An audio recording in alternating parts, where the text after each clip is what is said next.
जय श्री कृष्णा। कैसे हैं आप लोग फ्रेंड्स। आज की चर्चा जो होने जा रही है वो आपके राशिपति से संबंधित होने जा रही है। चर्चा करने जा रहे हैं हम आपके राशिपति यानी लग्नपति गुरुदेव महाराज की, क्योंकि गुरुदेव महाराज आगामी समय में वक्री अवस्था में आने जा रहे हैं और वक्री अवस्था में आने पर इनका प्रभाव किस तरीके से रहने वाला है। क्योंकि जैसा कि हम सभी लोग जानते हैं समस्त ग्रह जो हैं आपके पूर्वोत्तर की ओर प्रस्थान कर रहे हैं। ग्रहों का पूर्वोत्तर की ओर प्रस्थान करना यानी आपके उगते क्रम में आना। जब ग्रह उगते क्रम में होते हैं तब इनके पास बल की अधिकता होती है। ऐसे में गुरु का मार्गी अवस्था में आना, क्योंकि वक्र गति से चलता हुआ ग्रह एक तो अतिचारी है, दूसरे वक्र गति से चल रहा है, जिसके प्रवाह में काफ़ी ज़्यादा विस्तार तो है लेकिन विषमता के साथ कि आप जो सोच रहे हैं हो तो रहा है, लेकिन उतना ज़्यादा प्रभाव नहीं प्राप्त हो पा रहा जितना कि आमतौर पर आपको उसका लाभ प्राप्त होना चाहिए। चीज़ें विस्तार भी ले रही हैं लेकिन उस दिशा में नहीं जिस दिशा में आप चाहते हैं। मोस्टली अगर आप चाहते हैं कि मेडिकल लाइन में मेरा एडमिशन हो जाए तो मेडिकल में ना होकर इंजीनियरिंग में आपका एडमिशन हो जाता है। आप चाहते हैं दिल्ली कॉलेज में मुझे एडमिशन मिल जाए तो दिल्ली ना होकर आपको गाज़ियाबाद में एडमिशन मिल जाता है। तो मतलब कुछ चीज़ें ऐसी होती हैं कि हो तो रही हैं लेकिन उतनी ज़्यादा आपके मन के अनुकूल नहीं हो रही हैं जितना आप करना चाहते हैं। देखिए पूर्वोत्तर क्रम में जाता हुआ ग्रह, जैसे कि आपने बचपन से ये एक कहावत सुनते चले आ रहे होंगे कि चढ़ते सूरज को सभी सलाम करते हैं। और ये चढ़ता सूरज कहाँ पर प्राप्त होता है? पूर्व में। और पूर्वोत्तर जब ग्रह जाता है तो उसके बल में विशेष शक्ति आ जाती है, एक सकारात्मकता आ जाती है और गुरु सकारात्मकता के कारक ग्रह माने जाते हैं। ऐसी स्थिति में काफ़ी ज़्यादा चीज़ें आपके लिए विस्तार भी लेती हैं, आपके लिए मनन शक्ति भी उत्पन्न करती हैं, आप में तेज भी उत्पन्न करती हैं और आपको एक नई दिशा भी प्रदान करती हैं।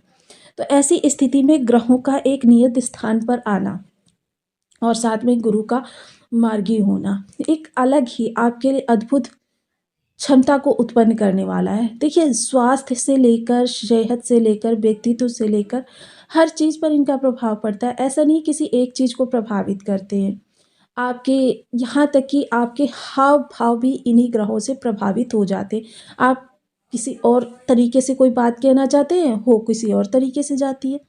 मोस्टली जो ग्रहों का ये संतुलन होता है, यह संतुलन हमसे अपने अनुसार ही कार्य करवाने का कार्य करता है। अब यहाँ पर गुरु देखिए, जिनके बारे में हम सदैव जानते हैं, गुरु जहाँ पर बैठते हैं, जहाँ पर इनकी दृष्टियाँ होती हैं, जहाँ पर इनका प्रभाव होता है, सर्वत्र सकारात्मकता ही वसी हुई होती है, जिसकी वजह से हमारे जीवन में बड़े लाभ निकल कर आते हैं। और देखिए एकमात्र गुरु यदि कुंडली में अच्छे हो जाए तो देखिए उससे अच्छा कह सकते हैं कि अन्य ग्रहों को कुछ करने की आवश्यकता ही नहीं पड़ती है। मोस्टली गुरु काफ़ी लंबे समय से वक्री अवस्था में चल रहे थे और वक्री होने के बाद देखिए क्योंकि ये अतिचारी भी चल रहे थे, इन्होंने अपना राशि परिवर्तन भी कर लिया था और राशि परिवर्तन करके चले गए थे ये आपके मिथुन राशि में। जब ये मिथुन राशि में चले गए थे तो देखिए शत्रु राशि है। अब शत्रु के घर में कोई भी हो कितने आपके लिए उत्तम प्रभाव प्रदान कर सकता है। या तो वह दबंग व्यक्तित्व का स्वामी हो तब तो वो आपके लिए बहुत अच्छे प्रभाव देगा क्योंकि उसे डर नहीं होगा किसी चीज़ का। लेकिन गुरु नीति नियम सदाचार के कारक ग्रह माने जाते हैं, आध्यात्मिकता के कारक ग्रह माने जाते हैं। तो मोस्टली क्या होता है कि यहाँ पर गुरु रिजल्ट तो करते हैं लेकिन उतना बेहतर नहीं जितना होना चाहिए। हालांकि गुरु की यहाँ पर शक्ति वृद्धि रहती है क्योंकि ये गुरु का कारक स्थान है, चतुर्थ स्थान पे ही चंद्रमा का स्थान माना जाता है और गुरु का यहाँ होना गुरु को बल प्रदान करता है। लेकिन थोड़ा सा यहाँ विषमता किस कारण से उत्पन्न हो रही थी?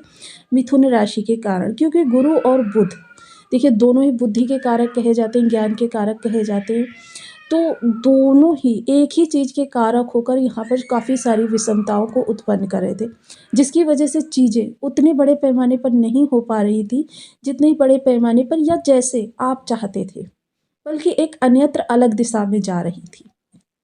आप जबकि गुरु मार्गी होने जा रहे हैं तो आपके लिए प्रभाव भी थोड़े से परिवर्तित होते हुए दिखाई देंगे, जिसके बारे में चर्चा हम करने वाले हैं। तो बनी रहिए हमारे साथ इस वीडियो में एंड तक, आपको बहुत कुछ जानने के लिए मिलेगा। वीडियो बहुत ज्ञानवर्धक होने वाला है।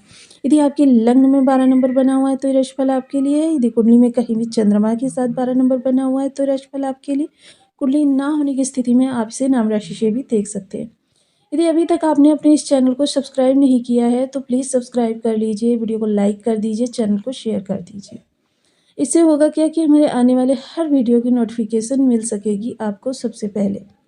एक प्यारा सा कमेंट करना बिल्कुल ना भूलें। कमेंट से हमें बहुत मोटिवेशन मिलता है, हौसला मिलता है और ये पता चलता है कि आप और क्या जानना चाहते हैं। मोस्टली देखिए, गुरु जब पंचम स्थान में होते हैं, जो कि आपके थे, कर्क राशि में उच्च के थे, तो क्या होता है कि इनको कहा जाता है कि ये पूर्व जन्म के संचित सुख कर्मास का आपको प्रभाव प्रदान करते हैं। और जब आपके पूर्व जन्म के संचित शुभ कर्मास निकल कर आते हैं तो अचानक आपके सामने वो घटनाएं होने लगती हैं, जो घटनाएं बिना एक्सपेक्ट किए हुए, बिना प्रयास के आपके लिए लाभ, आपके लिए खुशी, आपके लिए कह सकते हैं ऐसे समय को निकाल कर लाती हैं जिसकी आप एक्सपेक्टेशन नहीं कर रहे होते। मोस्टली आप सोचते हैं कि बेटे का करियर सेट हो जाए या मेरी जॉब कहीं लग जाए, और आप प्रयास कहीं और कर रहे हैं, लेकिन उससे अच्छी और उससे बेहतर जॉब की अपॉर्चुनिटी आपके पास चलकर आ जाए, तो मतलब ये आपके पूर्व जन्म के संचित शुभ कर्मास ही हैं। आप वाहन के लिए सोच रहे हैं, कोई मित्र या कोई रिलेटिव आपको गिफ्ट कर दे, तो ये आपके पूर्व जन्म के संचित कर्मास ही होते हैं, जो आपको खुशियाँ देने के लिए, क्योंकि आपने पिछले जन्म में अच्छे कर्म किए होते हैं। मोस्टली जब बहुत बड़ा कुछ अच्छा होता है तो क्या हम बोलते हैं, भाई आपने ज़रूर पिछले जन्म में कोई अच्छे कर्म किए थे, जिसके फलस्वरूप आपके साथ ये सब हो रहा है। तो यही सारी चीज़ें होती हैं गुरु जब यहाँ पर बैठते हैं।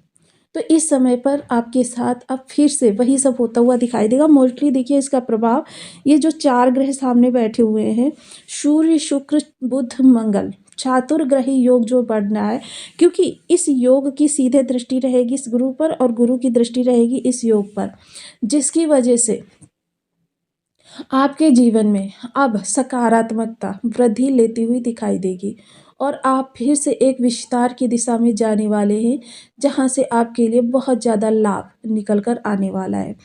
आपके परिवार में इस समय खुशियां बनी रहने वाली हैं, विचार बहुत ही ज़्यादा सात्विक, पवित्र और नीति नियम से पगे हुए रहने वाले हैं। साथ ही साथ चर्चा अगर करूँ तो देखिए, संतान की तरफ से बहुत अच्छे, आप कह सकते हैं एक तरीके से काफ़ी प्राउड फील करते हुए देखे जाएंगे। इसके अलावा देखिए, लव लाइफ जो है बहुत अच्छी चलती हुई देखी जाएगी। एक चीज़ और, लव लाइफ को अगर आप और आगे ले जाना चाहते हैं, यानी विवाह में चेंज करना चाहते हैं, तो बहुत अच्छा रिस्पॉन्स आपको प्राप्त होता हुआ दिखाई देगा।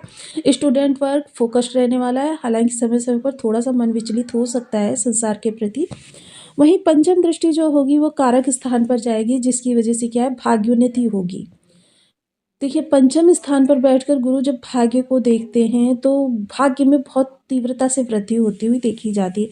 सप्तम दृष्टि जो लाभ पर जाएगी, लाभ को बढ़ाएगी। लाभ यहाँ पर आपका काफ़ी हद तक बढ़ता हुआ देखा जाएगा।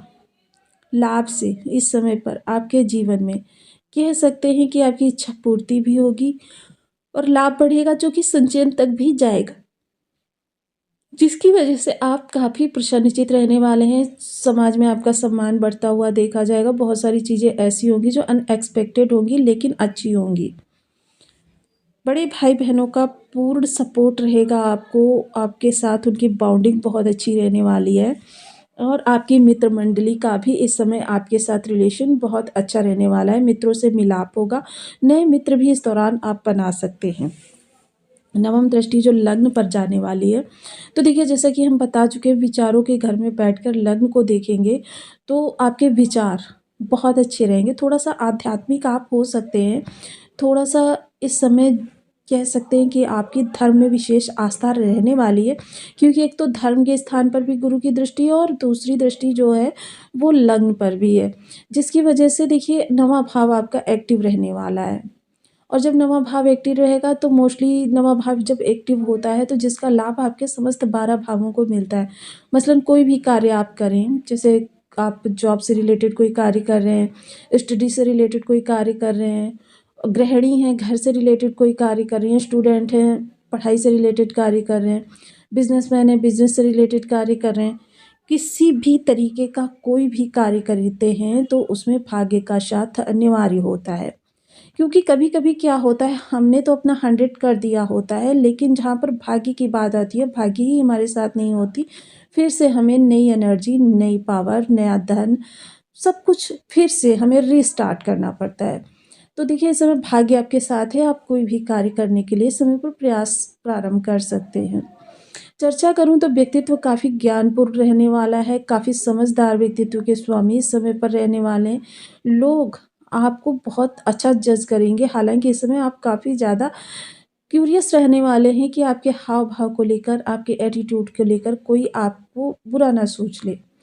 आप कहीं भी बाहर निकलेंगे, आप हमेशा सजग रहेंगे कि इस समय पर आप किसी भी को भी किसी भी प्रकार के अप्रिय शब्द ना बोलें, जितना संभव हो सके स्थिति को समझदारी से निपटाने का प्रयास करेंगे।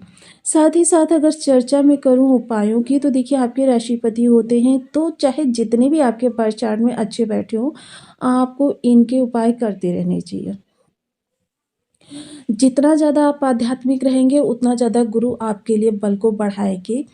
और ओम ब्रह्म बृहस्पति नमः इस बीज मंत्र का 1 माला, 2 माला, 5 माला, 7 माला, 11 माला का जप नियमित अपनी सुविधानुसार करना प्रारंभ करें। गुरु के आपको बहुत अच्छे लाभ प्राप्त होते हुए देखे जाएँगे।